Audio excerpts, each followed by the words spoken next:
किया। और इन दो व्यक्तियों के आने के बाद जब यूरोप में तहलका मचा कि हम जो जिंदगी जी रहे हैं इससे हजारों साल आगे जीने वाला एक पूर्व में सुदूर देश है जिसे भारत कहते हैं। राजा भरत के वंशजों द्वारा जिस देश पर राज किया गया, जिसका नामांकन चक्रवर्ती सम्राट भरत के नाम पर पड़ा, तो उन्होंने इसे मसाले की दुनिया की सोने की चिड़िया कहा और मुगलों ने इसे सोने के कारण सोने की चिड़िया कहा। तो 1500 साल से ऊपर की गुलामी के बाद अगर इस ब्रह्मांड में कोई देश अपनी संस्कृति और परंपरा को जीवित रख पाया है तो निश्चित तौर पर वो हिंदुस्तान है, भारत है। और उसके जीने का कारण, पुनः खड़े होने का कारण सनातन। अभी पिछले कुछ महीनों से विपक्ष के कुछ लोग सनातन को मिटाने की बात कर रहे थे, लेकिन ये सनातन को शब्द जो लोग नहीं जानते वो सनातन को मिटने की बात करते हैं। तो इस देश में लगभग 1350 साल की गुलामी के बाद 15 अगस्त 1947 को एक नया सूर्योदय होता है, एक नई आशा की किरण जगती है। लोग अलग अलग बातें कहते हैं, खड़क बिना ढाल और चरखा चलाते हुए इस देश को आजादी मिल गई। मेरा व्यक्तिगत राय है कि खड़क और चरखे से इस देश को आजादी मिल गई। इस मातृभूमि पे लाखों लोगों ने अपने रक्त की बूंदें गिराई। एक जमाना, एक इतिहास हमने वो पढ़ा है कि जंगलों में पेड़ कम पड़ गए थे, इतने लोगों को फांसी पे टांग दिया गया था। और जाते जाते भी अंग्रेजों ने इस देश को जो दिया, जिस एक देश पे उन्होंने राज किया था भारत, उसको 562 देश के टुकड़े टुकड़े में अलग अलग खंड में एग्रीमेंट करके वो आजादी भारत के लोगों को दी। जिस मिट्टी में अमर शहीदों का बलिदान हुआ, जिन पेड़ों पे क्रांतिकारियों की लाशें टंगी रही, अरे सुनने में तो ये बहुत सामान्य लगता है कि एक मण जनवरी इकट्ठी होने के बाद गद्दार औरंगजेब भोजन करता था। एक मन, कल्पना करिए आपके एक मन जनवरी का भजन में कितने लोगों को मारता होगा वो। तो 1947 में जो आजादी मिली वो अधूरी आजादी थी, लेकिन उस दौर के महात्मा गांधी, सुभाष चंद्र बोस, सरदार वल्लभ भाई पटेल, जवाहरलाल नेहरू, बाबू जगजीवन राम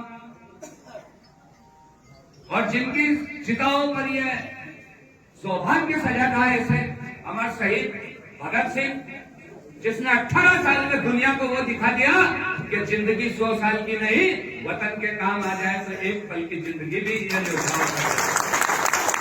चंद्रशेखर आजाद। अरे कल्पना करिए कि जिस आदमी को 12 गोली मारने के बाद अंग्रेज सैनिकों ने दूर से बांस से हिला के देखा कि जिंदा है कि नहीं, ऐसे क्रांतिकारी आग के माध्यम से भारत को आजादी मिली है। सुभाष चंद्र बोस के उस क्षोभ के कारण इस देश को आजादी मिली, जो आजाद हिंद सेना के माध्यम से अंग्रेजों को ठगा गए थे कि अब तो हमें भारत छोड़ना ही पड़ेगा। और इतिहास का गहनतम अध्ययन करोगे तो सिर्फ सुभाष चंद्र बोस के उस क्रांति के डर से अंग्रेज इस भारत देश को छोड़ के गए। ऐसे ही संघर्ष के दौर में 1875 में गुजरात के नडियाद के इस छोटे से गांव बारडोली में हिंदुस्तान की लाडवा बाई के मां के यहां, जवेरी भाई के यहां एक पुत्र जन्म लेता है, जो कालांतर में आगे जाकर सरदार वल्लभ भाई पटेल के नाम से जाना जाता है। ये ज्ञानार्थ प्रवेश और सेवार्थ प्रस्थान की शिक्षा प्रणाली को अगर इस देश के अंग्रेजों ने तोड़ा, मूलक शिक्षा प्रणाली इस देश में लागू हुई, जिसके माध्यम से इतिहास के पन्नों से कितने ही लोगों को गायब कर दिया गया। उनमें से एक सरदार वल्लभ भाई पटेल भी थे। हमने इतिहास में पढ़ा, किताबों में पढ़ा कि सरदार वल्लभ भाई पटेल को लौह पुरुष क्यों कहते थे। तो हमें ये अंग्रेजी शिक्षा द्वारा ये बताया गया कि सरदार पटेल को एक फोड़ा हो गया था, तो वो काफी दर्द से कराते थे। वो डॉक्टर के पास गए और उन्होंने खुद उस फोड़े को काट के बाहर निकाल दिया, इस कारण उनका नाम सरदार पड़ा। नहीं साथियों, ये तो उस व्यक्तित्व की जिंदा दिली थी। सरदार वल्लभ भाई पटेल एक ऐसी शख्सियत थी कि 1928 में जब अंग्रेजों ने कि उस प्रांतीय सरकार ने गुजरात के उन किसानों पे 30% के कर की बढ़ोतरी की, तो बैरिस्टर की पढ़ाई करके निकला हुआ एक नौजवान सरदार वल्लभ भाई पटेल चाहते तो अच्छे पढ़े लिखे हुए आदमी थे, अंग्रेजों से मिलकर किसी सभ्य पद पर बैठकर अपना जीवन बिता सकते थे।